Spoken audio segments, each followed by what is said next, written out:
All right, guys, it finally happened. Kawhi Leonard has been traded to the Toronto Raptors from the San Antonio Spurs. I wanted to talk a little bit about it, mostly from the Toronto side of things. The San Antonio Spurs side of things was basically they needed to make a trade so that they didn't lose him for nothing. The worst kept secret is that Kawhi wants to go to LA. That's probably where he ends up. And that's why it's interesting in terms of Toronto. Why would they do this trade when it's probably going to be a one-year rental for Kawhi? When you dig a little deeper, it's pretty interesting. Now, I know Toronto fans are big DeMar DeRozan fans and kind of frustrated about him being traded after he'd shown so much loyalty to Toronto, where me being a Utah fan, loyalty means a lot for players like that who decide to stay and who sign contracts and then get shipped away. It's kind of rough, honestly. But if you look at it as purely on paper basketball viewpoint, it's actually really good for two reasons. One, Kawhi Leonard, when healthy, is a top 5 player in the NBA. He's an MVP candidate, and he can do things not quite LeBron level, but that next tier where you can really carry a team in the playoffs and during the regular season. Kawhi's defense is as good as anyone in the NBA on the perimeter. He is an incredibly efficient three-point shooter. I think there have been times in the past where he shot like 50% from three. Like, his efficiency is insane on offense. His physicality is dominant. He's just going to be an absolute upgrade over DeMar DeRozan, because he'd be an absolute upgrade over anyone except for LeBron. So in that sense, it's a win. You get 1 year Kawhi. Is he going to stay? Probably not. Although that's what we said about Paul George, and Paul George ended up staying in OKC. So you never know. There is that gamble aspect. Maybe Kawhi ends up liking it there. Who knows? But at the very least, you get a 1 year rental of Kawhi, which is basically 1 year of one of the best players in the league. It's pretty exciting, actually, if you're Toronto. But the other aspect of this that is interesting is that if Toronto was not sold on DeMar DeRozan long term, they get rid of that contract. So they get Kawhi, and they get out from under that contract from DeRozan, which will allow them to do some things in the future.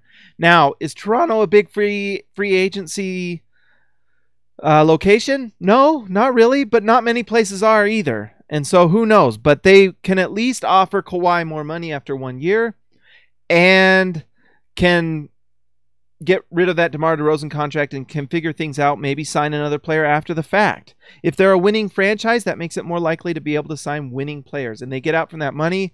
And the next year's free agency class is actually pretty good, and they'll have money to throw at people if Kawhi leaves. Now, this is also contingent on Kawhi Leonard actually playing, because Kawhi is saying things like he doesn't want to play in Toronto, willing to sit out and things like that. That's scary. But at the same time, you're kind of banking on Kawhi playing, because what's he going to do? Just sit out another year? That makes Kawhi look so toxic.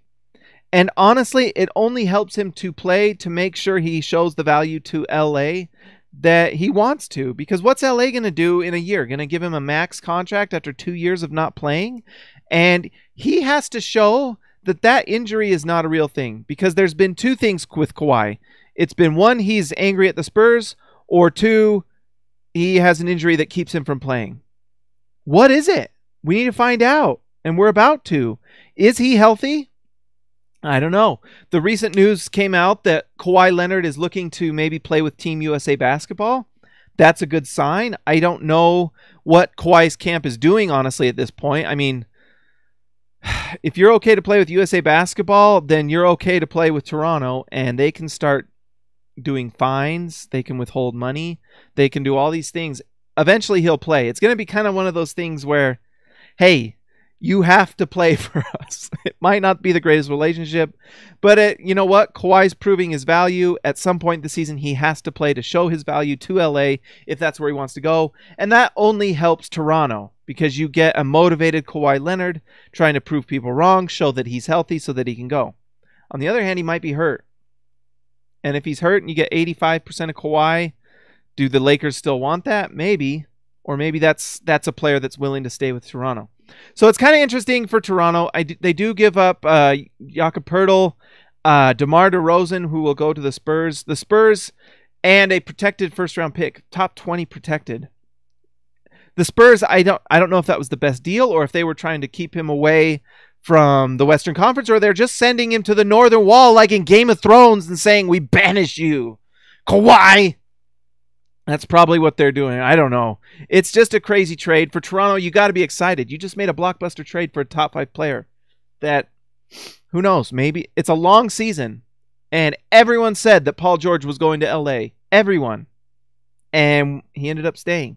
Maybe Kawhi builds a relationship there. Maybe he's able to thaw in the frozen tundra. I don't know. Bad pun. But you never know. He could stay there, love the culture, could play really well, could possibly enjoy playing in the Eastern Conference because it's easier in the Eastern Conference, and he's so used to playing in the West, so that might be something that helps him. It only helps Western Conference teams because now they don't have to deal with Kawhi. So goodbye, Kawhi, and enjoy the Eastern Conference because the Western Conference has too many of these players. Like, how good was the Western Conference last year, and they didn't even have Kawhi playing? It's crazy. All right, guys, if I missed anything or if I got something wrong, let me know in the comments. Tell me what you think. Also, like and subscribe this video. I think the button, where is it? Right there. Hit it. Hit it right now. My name's Hanson James. You can follow me on Twitter. I will talk to you later.